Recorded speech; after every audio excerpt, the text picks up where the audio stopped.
Selamat pagi, siang, atau sore, atau malam buat penonton di sana.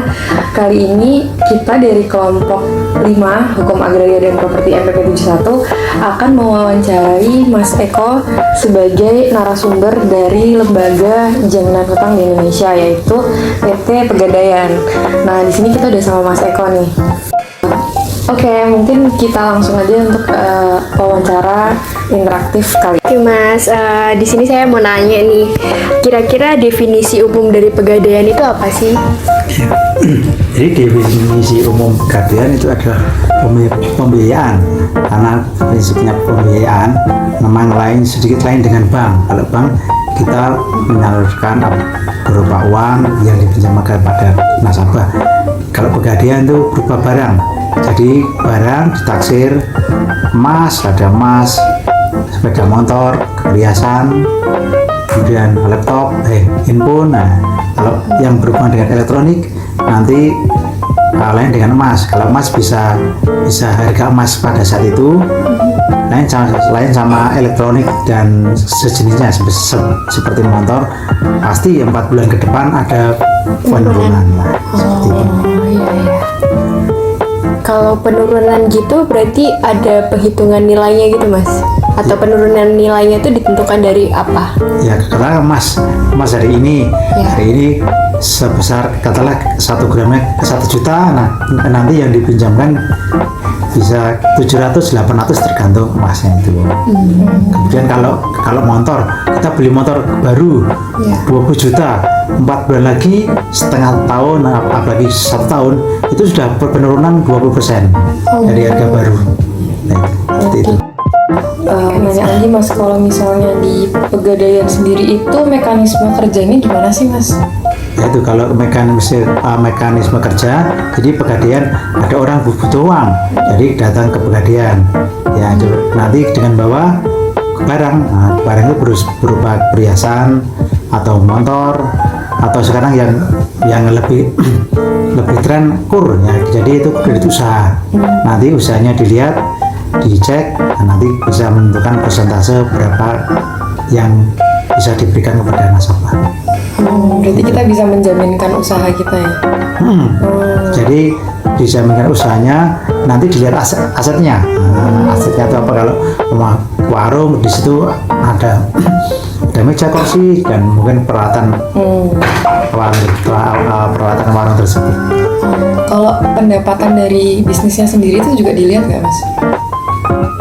Pendapatan ada, jadi di sini yang sudah kredit yang bisa disalurkan kepada nasabah itu memang benar-benar sudah berjalan. Nah, itu jadi nasabah seperti orang buka warung apa tuh usaha, mungkin dagang, mungkin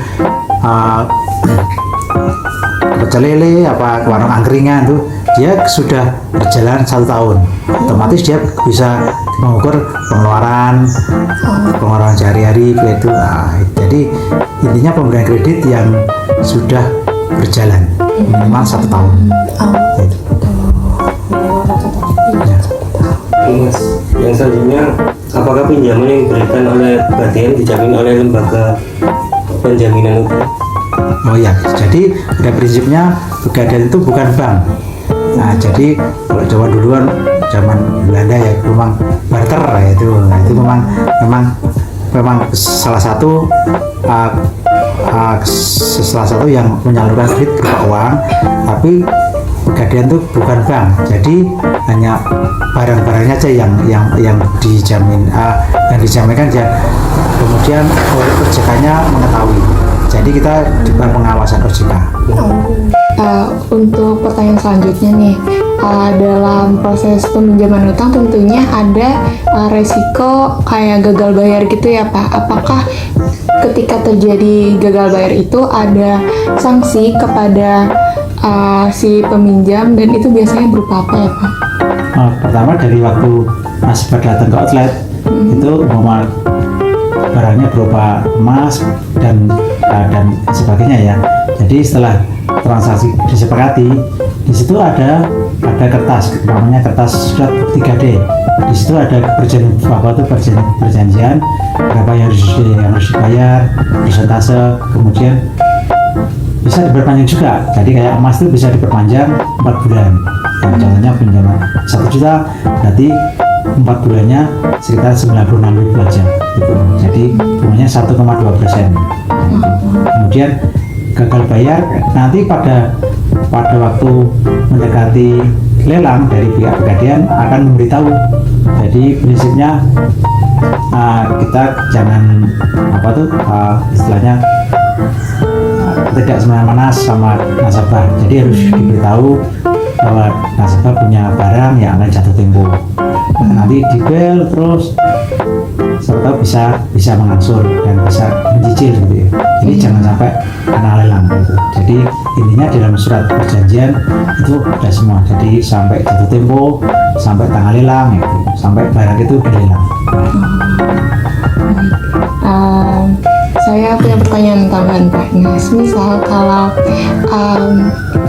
pinjaman atau sisa pinjaman itu tidak sebanyak dari uang hasil lelang itu, apakah kelebihannya akan dikembalikan kepada pemilik atau untuk pegadaian? Ya, jadi di situ seandainya benar-benar terjadi lelang, jadi nasabah diberitahu. Nah, contohnya ada motor, ada mobil kan, itu memang asetnya nasabah kan.